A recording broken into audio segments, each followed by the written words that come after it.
Get in the car. Go! All right, you in? Okay. I'm flooring it. Hold tight. Brace yourself. And we're free.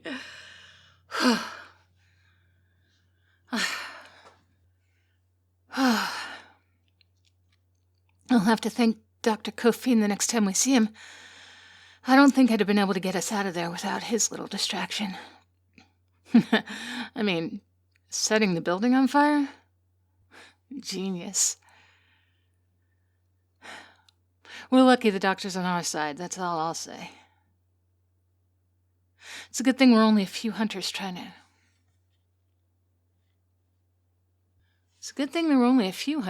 stop us. Even getting through the few we encountered was a struggle. There's a reason those people have lived so long, let me tell you. No, Kofin should be all right. I don't doubt the hunters will realize he was aiding in our escape, but they shouldn't be too harsh on him. He is one of them, after all. And the hunter's capabilities would drop drastically without him. But look at me going on about nothing. Are you okay? I know this has been very stressful for you. I mean, it's not even been 5 hours, and already you've, woken up in a pit of bodies, learned that vampires are real, been knocked unconscious and experimented on, and now you're on the run with the same, person that knocked you unconscious. It's a lot to go through, even for me. Are you feeling all right? Okay, if you say so. Now, I know you must have some questions, especially since your little eavesdropping earlier means that you know there's something different about you. But I'm telling you that you'll have to wait.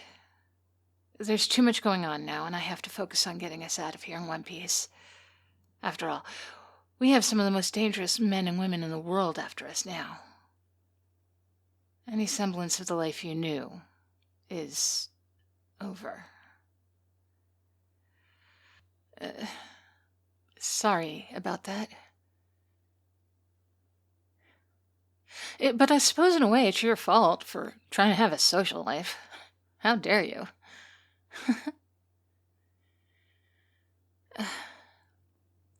Apologies. A bit of levity tends to slip out when things are looking grim. It won't happen again. Hopefully. But now we've got a bit of a ride ahead of us, and I've got some questions I'm going to need to be...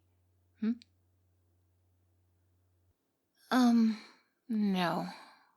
I'm not sure where we're headed. At least at the moment. Gonna need some time to get a plan together. But currently, I just want to put as much distance between us and those hunters as possible. Any direction will do. And don't worry, the sun shouldn't be too much of an issue. My car has tinted windows, so we should be all right.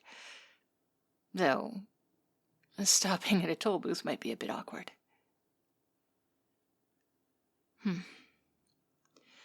There's that levity again.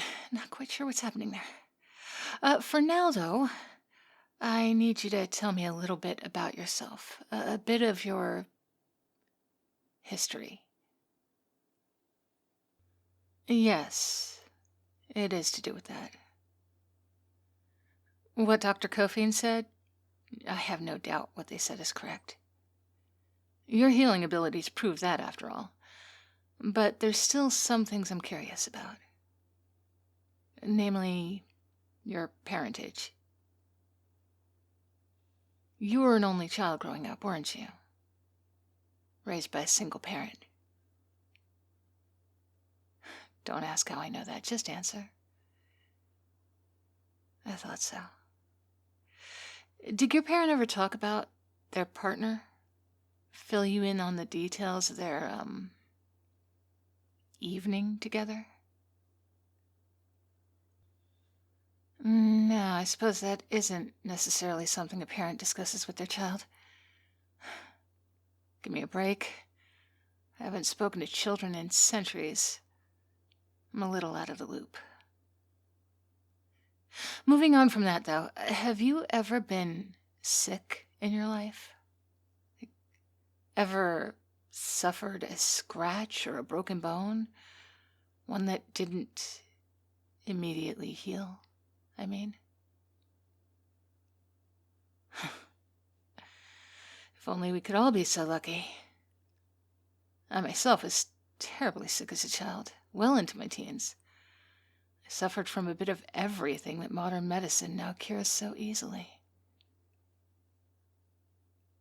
Oh, you know, the flu, measles, polio. You have no idea how lucky you people are. Never take your modern world for granted, my friend. Now, of course, I don't get sick, save for this terrible hunger and... Shit. Speaking of which, I've just realized I left all my synthetic blood back at the safe house. No, I don't know how to make it myself. That was Dr. Kofein's job. And I lack the focus and education for their modern-day science, though I'd give anything for that knowledge right now. I still have a vial in the back of the car. Usually have a couple. I was meant to restock it during our visit, but everything happened so quickly I forgot. I guess that just means we'll have to figure something out quickly, doesn't it? Shit. Yes, it is a problem. Not the end of the world, but a little concerning. No. That's kind of you to offer, but even if you weren't what you are, I refuse to feed on human blood. That's something I can never do. Ever. To do so would be like becoming what I fight. I know I'm a vampire, but I'm not like the ones that kidnapped you. I can never be like that. Were my fangs to ever sink into your neck, I would stake myself. Were my fangs to ever sink into your neck, I would stake myself. Or let myself burn up in the sun. I don't even care that it would send me to hell. It's what I would deserve. And what I would do. It would mean I've failed in my duty. Let my friends down, and more importantly, let myself down. So, thank you for the offer, but we'll have to find something else. Animal blood, perhaps. Though, like I said, it's hardly nourishing. And speaking of nourishment, I can hear your stomach grumbling. Are you quite all right? Yes. I know you've been trying to hide it, but I can hear your heartbeat, friend. I can certainly hear when you're hungry. I'll stop and get you something to eat shortly. Once we put a few more miles between us and our pursuers, at least. For now, just sit back. Let me drive. And maybe listen to something else on the radio. I need time to think our issues through. And I think our conversation is distracting me more than we intended.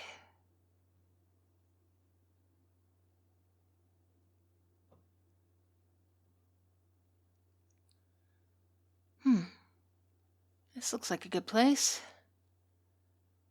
A little retail supermarket just on the borders of the city shouldn't be too bad. Should have what we need in and out, and you can eat in the car. Plus, it's the only place open this late in the evening. 24/7. I pity this place's employees. Come on, let's head in.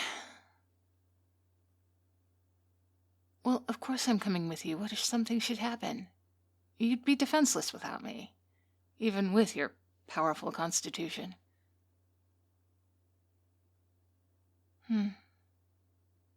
What a place. So much choice. No, I don't usually come to these places. I have no reason to. I don't need food. I have no home. The only thing I typically need are weapons, and the hunters provided me with them. The only thing I really own is the car we drove in, but not much else. I don't even own my body anymore, really, do I?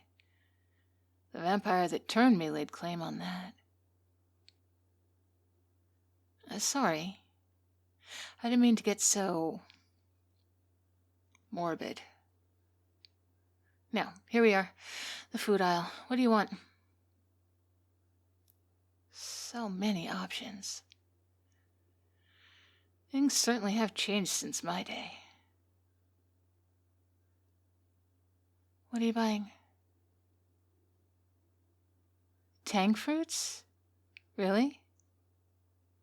Well, to each their own, I suppose. They look nice. I don't really recall the types of food I used to enjoy. It's been so long since I've had a reason to think about them.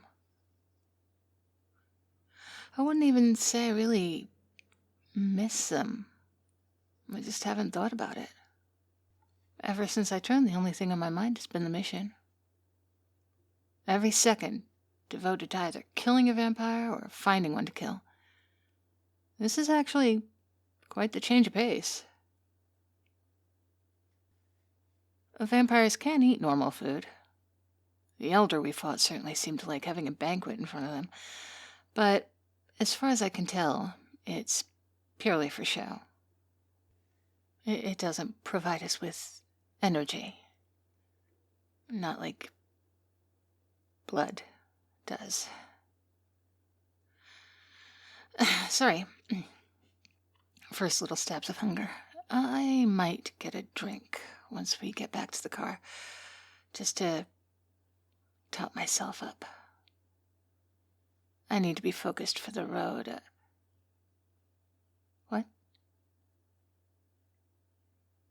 Yes. I did promise I'd tell you the truth, didn't I? Can't this wait, or... No. You're right. Better do this now. You've earned it. All right. Prepare yourself. This will come as a shock to you. It certainly did to me once I heard it. Are you ready? You are descended from Rehak, the god of blood and vampires. They were the one that, well, made love to your parent. You are a demigod with power indescribably flowing through your veins. Dr. Kofin was able to tell the amount of energy filling your cells when we tested your blood. It was unlike anything we'd ever seen before. Even now, I can sense it in you. The power. It's part of what makes you so attractive to me. Probably what attracted the vampires at the church to you. Yes, there was a reason they took you there. I did mention it was a vampire priest, did I not? No doubt they were intent on performing some sort of ritual upon you, though the specifics of which I'm not quite sure about. No, I'm not surprised you've never heard of them. Most myths and legends of Rehak have been either destroyed or kept secret. I only know about them through hearing some of the spawn I've hunted talk about them. But even then, I know very little. Dr. Kofi knew, but obviously they're not here, which means I think our next step should be are you feeling all right, my friend? I know this is a lot to process. I mean, God, it must be more than you can imagine. I completely understand. In a way, it's similar to what I went through when I first realized I'd become a vampire. So, you have my sympathy. But at the same time, we need to move. You can process this in the car. We've been here too long. No, come with me. You can buy your goods and you don't have any money? Well, I don't either. I've never needed it. I guess we're robbing the place then. Come with me. We'll make a run for... Wait, do you see that person at the end of the aisle? They've just ducked behind it trying to keep out of sight, but they're watching us. I know they are. I can hear their... Down! They just shot an arrow. Are you all right? Of course you are. They're trying to kill me, not you. No matter, they won't succeed. You get in the car, I'll hold them off, and... Stop interrupting me. Stop trying to help. I know what I'm doing. You just get in the way. You're dead weight. Now listen to me. Run to the car. I'll only be a moment, and then I'll join you. Understood? All right. Now go.